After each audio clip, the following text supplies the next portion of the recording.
Friends, welcome to Sahasra smile spot. మేమైతే mango హార్వెస్ట్కి వచ్చాము మా తోటలో.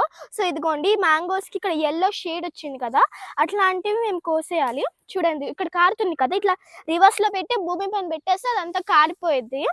అది అప్పుడు మ్యాంగోకి మచ్చలు పడకుండా ఉండిద్ది. ఇదిగోండి, ఇది కూడా అంతే, ఎల్లో షేడ్ వచ్చింది కదా, ఇలా కట్ చేసి ఇమీడియట్గా భూమి పైన పెట్టేయాలి. అప్పుడు కాయకి మచ్చలు పడకుండా ఉండిద్ది. ఇంకా పైన కూడా చూడండి, ఎల్లో షేడ్ వచ్చినవి ఉన్నాయి. ఇంకా అక్కడ కూడా ఉన్నాయి, చూద్దాం రండి ఇంకా ఏమున్నాయో. డాడీ వాడు పచ్చిది కోసాడు. ఇదిగోండి గాయ్స్, ఇక్కడ ఒకటి ఉంది.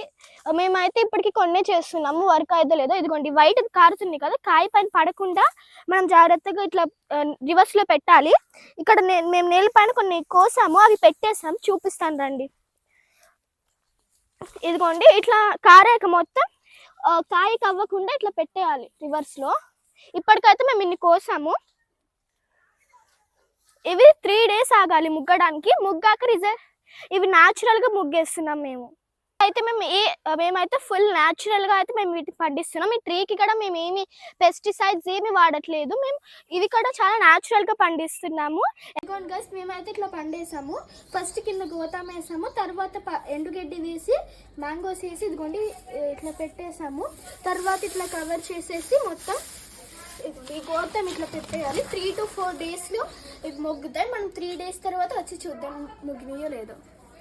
ఎవరికైతే ఇట్లా న్యాచురల్గా పండించుకొని తినే మ్యాంగోస్ తినడం ఇష్టమో కామెంట్ చేసేయండి. మరిన్ని వీడియోస్ కోసం సబ్స్క్రైబ్ టు మై ఛానల్.